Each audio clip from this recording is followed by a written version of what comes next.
সদৌ অসম সত্ৰ মহাসভাৰ 2025 বৰ্ষৰ হেতুবন্ধন সমাৰোহ এইবেলি শোণিতপুৰ জিলাত অনুষ্ঠিত হ'ব। চলিত বৰ্ষৰ অহা 4 আৰু 5 অক্টোবৰ তাৰিখে দুদিনীয়া কাৰ্যসূচীৰে শোণিতপুৰ জিলাৰ অন্তৰ্গত শ্বহীদ নগৰী ঢেকিয়াজুলিত অনুষ্ঠিত হ'ব উক্ত অনুষ্ঠানটি। সেয়েহে উক্ত বিষয়টো ৰাইজক অৱগত কৰিবলৈ ঢেকিয়াজুলিত সদৌ অসম সত্ৰ মহাসভাৰ শোণিতপুৰ জিলা সমিতিয়ে আজি এখন সংবাদমেল অনুষ্ঠিত কৰে। উল্লেখ্য যে সদৌ অসম সত্ৰ মহাসভাৰ উদ্যোগত আৰু ঢেকিয়াজুলিবাসী ৰাইজৰ সহযোগত শ্বহীদ নগৰী ঢেকিয়াজুলিৰ শ্বহীদ মৈদানত অনুষ্ঠিত হ'ব উক্ত হেতুবন্ধন সমাৰোহ অনুষ্ঠান। আজি অনুষ্ঠিত কৰা উক্ত সংবাদমেলত সত্ৰ মহাসভাৰ শোণিতপুৰ জিলাৰ সভাপতি তুলসী বৰঠাকুৰ, সম্পাদক কমলজ্যোতি গোস্বামী, অভ্যৰ্থনা সমিতিৰ সভাপতি ডক্টৰ শুকদেৱ অধিকাৰী, সম্পাদক দীপেন নাথ, সাংস্কৃতিক বিভাগৰ সভাপতি কাজল বৰা, উপসভাপতি বগীৰাম বড়ো, যুটীয়া সম্পাদক ভুৱন দাস, বিত্ত সম্পাদক প্ৰাণজিৎ শৰ্মা, প্ৰচাৰ উপসমিতিৰ সভাপতি ভগৱান বৈশ্যৰ লগতে কেইবাগৰাকীও বিষয়ববীয়া উপস্থিত থাকে। ঢেকিয়াজুলিৰ পৰা প্ৰশান্ত বৈশ্যৰ ৰিপৰ্ট, অসম সংবাদ 24 ঘণ্টা। প্ৰথমতে আপোনালোক সকলোকে বিশেষকৈ সাংবাদিক বন্ধুসকলক আমি ধন্যবাদ জ্ঞাপন কৰিলোঁ, যিহেতু আজি আমাৰ গোটেই কাৰ্যসূচীবিলাকৰ এটা আমি ধুনীয়াকৈ সকলোখিনি আমি সম্পূৰ্ণ কৰিলোঁ আৰু অহা কালিৰ পৰা আমি এটা মাংগলিক অনুষ্ঠানৰ মাজেদি ৰাইজৰ মাজলৈকে যাবৰ কাৰণে এটা সিদ্ধান্ত লৈছোঁ। তো গতিকে আজিৰ এই সময়ত আপোনালোকক এই কথাটো জনাওঁ যে অহা 4 আৰু 5 অক্টোবৰত ঢেকিয়াজুলিৰ শ্বহীদ মৈদানত দুদিনীয়া কাৰ্যসূচীৰে সদৌ অসম সত্ৰ মহাসভাৰ হেতুবন্ধন সমাৰোহ কাৰ্যসূচীটো অনুষ্ঠিত হ'ব।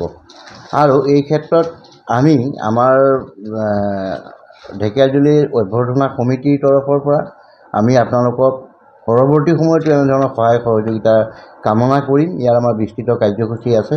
এই সকলো দিশ জিলা আমাৰ যিখন অসম সাহিত্য সভাৰ শোণিতপুৰ জিলাৰ যিগৰাকী সভাপতি মাননীয় আমাৰ তুলসী বৰঠাকুৰ ডাঙৰীয়া, সদৌ অসম সত্ৰ মহাসভাৰ সভাপতি তুলসী বৰঠাকুৰ ডাঙৰীয়াই এই কথাখিনি ক'ব যে সত্ৰ মহাসভাই ইয়াক পৰিচালনা কৰাৰ ক্ষেত্ৰত কি ধৰণৰ তেওঁলোকে আগবাঢ়িব। সাংবাদিক বন্ধুসকলক ধন্যবাদ জনাই মই এই হেতুবন্ধন সম্পৰ্কে কিছু কথা ক'ব বিচাৰিছোঁ। সদৌ অসম সত্ৰ মহাসভাই প্ৰতি বছৰে মহাপুৰুষ শ্ৰীমন্ত শংকৰদেৱে যি অৱদান আগবঢ়াই থৈ গ'ল, অসমৰ বিভিন্ন জনগোষ্ঠীক যি মিলনৰ সেতু বান্ধি থৈ গ'ল, সেই মিলনৰ সেতু আমি জনগোষ্ঠীয় লোকসকলক লৈ পেলাই প্ৰতি বছৰে আমি অনুষ্ঠান পাতি আহোঁ। ভাওনা, তাৰপিছত প্ৰত্যেকটো জনগোষ্ঠীৰ নিজৰ নিজৰ কলা কৌশল দেখুৱাবৰ কাৰণে নিজৰ নিজৰ সংস্কৃতি আমি ব্যৱস্থা কৰি দিওঁ। আৰু সেই মৰ্মে 2006 চনত এবাৰ ঢেকিয়াজুলিত হৈছিলে আৰু তাৰপিছত এইবাৰ আকৌ সদৌ অসম সত্ৰ মহাসভাই হেতুবন্ধন এই উৎসৱটি ঢেকিয়াজুলি মহানগৰ শ্বহীদ নগৰী বুলি বিখ্যাত ঢেকিয়াজুলি ইয়াত অনুষ্ঠিত কৰাৰ ব্যৱস্থা লৈছে। এইবাৰ এই অনুষ্ঠানটিত অসমৰ বিভিন্ন প্ৰান্তৰ যিখিনি আমাৰ অসমীয়া তিৱা, ৰাভা, বড়ো, আদিবাসী, নেপালী, অসমীয়া সকলো জনগোষ্ঠীৰ যিখিনি সংস্কৃতি আছে, কলা আছে, সেইখিনি প্ৰদৰ্শনৰ এটা বিশেষ ব্যৱস্থা আমি গ্ৰহণ কৰিছোঁ। যোৱা বছৰ যেনেকৈ গুৱাহাটী আমি হেৰিয়াত পাতিছিলোঁ, শংকৰদেৱ কলাক্ষেত্ৰত পাতিছিলোঁ, কিন্তু এইবাৰ অকণমান বাহিৰলৈ ওলাই আহিছে। এতিয়া ঢেকিয়াজুলিত আমি পাতিবলৈ গৈছোঁ। ইয়াতে আমি কেইবাটাও কাৰ্যসূচী লৈছোঁ। অহা অক্টোবৰ মাহৰ 4 আৰু 5 তাৰিখে আমি এই অনুষ্ঠানটো ইয়াত অনুষ্ঠিত কৰাৰ সিদ্ধান্ত লৈছোঁ।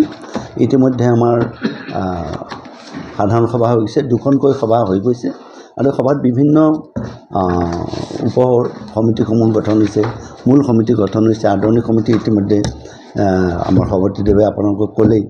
এতিয়া আমাৰ কাৰ্যসূচীখন এনেদৰে থাকিব। 4 অক্টোবৰৰ দিনাখন পুৱা 8:30 বজাত পতাকা উত্তোলন হ'ব অনুষ্ঠানটিৰ।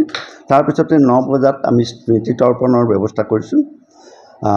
9:30 বজাত জলপানৰ পিছতে 11:30 বজাত হেতুবন্ধন সমাৰোহৰ কাৰ্যসূচী উদ্বোধনী অনুষ্ঠান এটা হ'ব ইয়াতে। আৰু এই অনুষ্ঠানলৈ আমি অসমৰ সন্মানীয় গভৰ্ণৰ ডাঙৰীয়াক আমি মাতিবলৈ ব্যৱস্থা কৰিছোঁ ৰাজ্যপাল ডাঙৰীয়া তেখেতৰ লগত যোগাযোগ এটা চলি আছে আৰু ইতিমধ্যে আমি আমাৰ নিমন্ত্ৰণী পত্ৰ হিচাপে আমি পঠাইছোঁ ভাৰতবৰ্ষৰ ৰাষ্ট্ৰপতিলৈও আমি আমন্ত্ৰণৰ কাৰণে তেখেতৰ যোগাযোগ এটা কৰি আছোঁ। আমাৰ সেতুবন্ধৰ অনুষ্ঠানটোত বিশেষভাৱে অতিথি হিচাপে থাকিবৰ কাৰণেও আমাৰ মাননীয় মুখ্যমন্ত্ৰী মহোদয়ক আমি যোগাযোগৰ ব্যৱস্থাটো কৰি আছোঁ।